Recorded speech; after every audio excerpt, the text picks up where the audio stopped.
Hello, praise the Lord.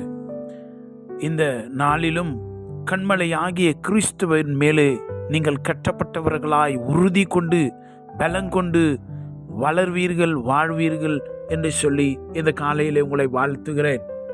இந்த நாளுக்கான வேத வசனம் மத்தேயு 16ஆம் அதிகாரம் வசனங்கள் 18 19 வசனமும். மேலும் நான் உனக்கு சொல்லுகிறேன், நீ பேதுருவாய் இருக்கிறாய், இந்த கல்லின் மேல் என் சபையை கட்டுவேன், பாதாளத்தின் வாசல்கள் அதை மேற்கொள்வதில்லை என்று சொல்லி இந்த வசனத்திலே வாசிக்கிறோம். 19வது வசனம், பரலோகத்தின் திறவுகோல்களை நான் உனக்கு தருவேன், பூலோகத்திலே நீ கட்டுகிறது எதுவோ அது பரலோகத்திலும் கட்டப்பட்டிருக்கும், பூலோகத்திலே நீ கட்டவிழ்ப்பது எதுவோ அது பரலோகத்திலும் கட்டவிழ்க்கப்பட்டிருக்கும் என்று ஆண்டவர் சொல்லுகிறதை பார்க்கிறோம். தேவனுடைய உன்னதமான நாமம் ஸ்தோத்திரிக்கப்படுவதாக. தேவனாகிய கர்த்தர் நம்மை பார்த்து சொல்லுகிற ஒரு காரியம் என்ன தெரியுமா? நீ ஒரு கண்மலை மாதிரி இருக்கிற, நீ ஒரு பாறை மாதிரி இருக்கிற, you are a strong person. ஏசப்பா உங்களை அப்படிதான் பார்க்கிறாரு. இந்த உலகம் உங்களை வீக் என்று சொல்லுகிறதா? ஏசப்பா சொல்றாரு, you are a strong person. ஏசப்பா சொல்றாரு. உலகம் சொல்லுது இவனுக்கு ஒண்ணுமே தெரியாது, யூ ஆர் எ அன்டேலண்டட் பர்சன். ஏசப்பா சொல்றாரு, உனக்கு எல்லா கிஃப்ட்ஸும் உனக்குள்ள இருக்கிறது, எல்லா தாளந்தும் உனக்குள்ளே இருக்கிறது என்று தேவனாகிய கர்த்தர் சொல்லுகிறதை நாம் புரிந்து கொள்ள வேண்டும்.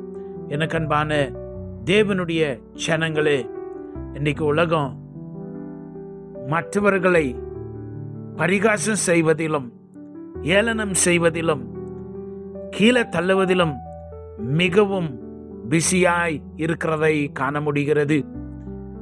பிசாசும் அப்படிதான் ரொம்ப பிஸியா இருக்கிறானா. அதான் லூக்கா 22ஆம் அதிகாரத்தில் 31 32 நீங்கள் வாசிப்பீர்கள் என்று சொன்னால், ஏசப்பா சீமோன் பேதுருவை பார்த்து சொல்வார். சீமோனை பார்த்து சொல்றார் பாருங்க, லூக்கா 22:31. பின்னும் கர்த்தர் சீமோனே சீமோனே, இதோ கோதுமை சுலகினால் புடைக்கிறதை போல சாத்தான் உங்களை புடைக்கிறதற்கு உத்தரவு கேட்டுக்கொண்டான் என்று சொல்லுகிறதை பார்க்கிறோம்.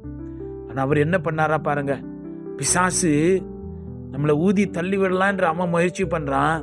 ஆனா ஏசப்பா என்ன செய்தார்? நானோ உன் விசுவாசம் ஒளிந்து போகாதபடிக்கு உனக்காக வேண்டிக் கொண்டேன். அப்ப ஏசப்பா, நீங்க நல்லா ஸ்ட்ராங் ஆகணும், நீங்க ஆசீர்வாதமாய் வாழணும், உறுதியாய் விசுவாசத்துல நிற்கணும், உங்க ஆவிக்குரிய போராட்டத்துல நீங்க ஜெயிக்கணும், உங்க வாழ்க்கையில எல்லா நிலைமையில நீங்கள் சுகத்தையும் பலத்தையும் மேன்மையையும் ஜெயத்தையும் நீங்கள் காண வேண்டும் என்று ஏசப்பா விரும்புகிறார். அவர் சொல்றாரு, உன் விசுவாசம் ஒளிந்து போகாதபடிக்கு நான் உனக்காக வேண்டிக் கொண்டேன். அப்ப சொல்ற, நீ நல்லா ஸ்ட்ராங் ஆயிரு. நீ ஸ்ட்ராங் ஆன பின்பு when you are steady then you comfort others. அப்ப சொல்ற, நீ ஸ்ட்ராங் ஆயிடியா. அப்ப சொல்ற, நீ குணப்பட்ட பின்பு உன் சகோதரனை ஸ்திரப்படுத்து. ஒரு பழமொழி சொல்லுவாங்க, இப்ப குருடனா இருக்கிறவன் மற்றவங்களுக்கு வழி காட்ட முடியாது. அதே போலதான் பலவீனமா இருக்கிறவன், ஒண்ணுமே தெரியாதவன் மற்றவர்களுக்கு எதையும் சொல்லி தர முடியாது. அப்ப சொல்றார், நீ நல்லா ஸ்ட்ராங் ஆயிடணும். சீமோனே என்று சொல்லப்படுகிற அந்த எபிரேய வார்த்தையினுடைய அர்த்தம் என்ன தெரியுமா?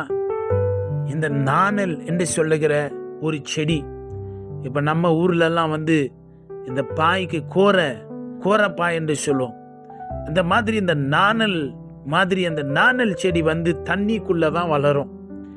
அது எப்படின்னா, தண்ணி அசைஞ்சா குளத்துல ஏரிகளில் தண்ணி, அதுல இருக்கிற அந்த தண்ணி அசைந்தால் இந்த நாணல் செடி அப்படியே அதன் போக்கிலே அது அசைந்து கொண்டிருக்கும்.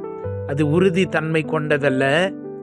அதுக்குதான் இந்த சீமோன் என்கிற எபிரேய பதத்தினுடைய அர்த்தம்.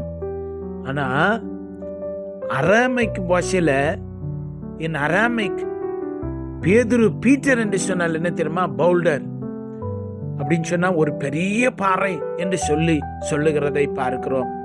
அப்ப தேவன் சொல்றாரு, நீ இவ்வளவு நாள் சீமோனா தான் இருந்த, எது எப்படி போதோ அப்படியே நீ போயிட்டு இருக்கிற, திசை எந்த திசை போதோ எப்படி வருதோ அப்படியே நீ ஆடிட்டு இருக்கிற. இப்ப நீ அதிலிருந்து வெளியில வர, நீ சீமோனா இருக்கக்கூடாது, நீ பேதுருவாய் மாறணும், ஒரு பெரிய கல்லா நீ இருக்கணும், அந்த மாதிரி உறுதி கொண்டவனா நீ இருக்கணும் என்று தேவன் சொல்லுகிறதை பார்க்கிறோம். எனக்கு அன்பான தேவனுடைய பிள்ளைகளே, அதான் சொல்றாரு. என்ன சொல்றாரு? நீ சீமோனா இருக்கிற, பிசாசு உன்னை டெஸ்ட் பண்ண போறான். இயேசு கெத்செமனே தோட்டத்தில் இருந்து அவரை பிடித்து கொண்டு போன பொழுது 3 முறை பேதுருவை பார்த்து கேட்டாங்க, நீ நசரேயனாகி இயேசுவோடு கூட இருந்தவன் அல்லவா? உன் பேச்சு உன்னை காட்டி கொடுக்கிறது, நாங்களும் உன்னை பார்த்திருக்கிறோம். 3 முறை அவர் சொன்னார். ஐயோ, நீங்க என்ன சொல்றீங்களே, எனக்கு தெரியவே தெரியாது, நான் அவரை பார்த்ததே இல்லை, அது என்னவோ எனக்கு தெரியவே. சத்தியம் பண்ணவும் சபிக்கவும் தொடங்கினார் என்று வேதம் சொல்லுகிறது. இந்த நாணல் காத்துல தண்ணியில அப்படியே அசைற மாதிரியே பேதுருடைய நிலைமை இருந்தது. But God doesn't like Simon to be a Simon. God wants Simon to become a Peter. சீமோனா இருக்க இயேசு விரும்பவில்லை. அந்த சீமோனா இருந்த பலவீனமாயிருந்தவனை, அசைந்து கொண்டிருந்தவனை உறுதி தன்மை கொண்ட பேதுருவாய், ஒரு பெரிய கல்லாய், அவனை கற்பாறை போல தேவன் மாற்ற விரும்புகிறார். இன்றைக்கு உங்களுக்கு அதைத்தான் தேவன் செய்ய விரும்புகிறார். நீ காத்துல போற போக்கில் அப்படியே போயிட்டே இருக்கிற, பிரச்சனை எந்த பக்கம் போதும் அப்படியே போயிட்டே இருக்கிற, ஊர் எந்த பக்கம் போதும் அந்த பக்கம் நீ போயிட்டே இருக்கிற. அப்ப சொல்றாரு, இவ்வளோ நாளா சீமோன் மாதிரியே நீ இருந்த போதும், இப்ப நான் உன்னை மாத்துறேன். You have to become very very strong. கற்பாறையை அவ்வளவு சீக்கிரம் அசைச்சிட முடியாது. உடைய விசுவாசம், உடைய மன உறுதி, உடைய குணாதிசயம். ஏசப்பா பெரிய கண்மலை. பேதுரு பார்த்து சொல்றாரு, இந்த கண்மலை மேல், அல்லேலூயா, இந்த கல்லின் மேல். ஏசப்பா பெரிய கண்மலை.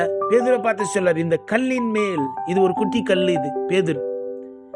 அப்ப அந்த குணாதிசயம் இங்க வருது. அப்ப சொல்றாரு, அந்த விசுவாசம், அந்த உறுதியான தன்மை, இந்த விசுவாசத்து மேலதான் தேவ சபை எழும்ப போகிறது. இந்த விசுவாசத்து மேல, நீ தேவன் பேர்ல வைக்கிற அசையாத விசுவாசத்து பேர்ல தான் தேவ சபை கட்டப்பட போகிறது. ஆனா அந்த தேவ சபைக்கு என்ன ஆசீர்வாதம் தெரியுமா? பிசாசோ பாதாளமோ அதை மேற்கொள்ளவே முடியாது. அல்லேலூயா. God is telling that nobody can win you. உங்களை ஜெயிப்பதற்கு யாரால முடியாது. கர்த்தர் உங்களை ஆசீர்வதித்து இருக்கிறார். நீங்க சீமோனா உங்க வாழ்க்கைய நடத்தி கொண்டிருந்தா கவலைப்படாதீங்க. ஏசப்பா சொல்றாரு, நீ பேதுரு மாதிரி உறுதியான ஒரு மனநிலை கொண்ட ஒரு மனுஷியாய் நீர் எழும்பு. பாதாளம், சத்துருடைய ஆயுதங்கள் ஒன்றும் இந்த அந்த உறுதி தன்மைக்கு, தேவன் உன்னை அழைத்திருக்கிற அந்த அழைப்புக்கு விரோதமாய் உன்னை ஒன்று செய்யவே முடியாது என்று கர்த்தர் சொல்லுகிறார். நீங்க உறுதியாய் நீங்கள் எழும்புவீர்கள், நீங்கள் ஜெயிப்பீர்கள். கர்த்தர் உங்களுக்கு யுத்தம் பண்ணுகிறதை நீங்கள் காண்பீர்கள். கர்த்தருடைய கரம் அசைவாடுகிறதை நீங்கள் காண்பீர்கள்.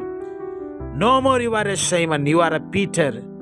நீ நாணல் அல்ல, நீ ஒரு கற்பாறை. அல்லேலூயா, அல்லேலூயா.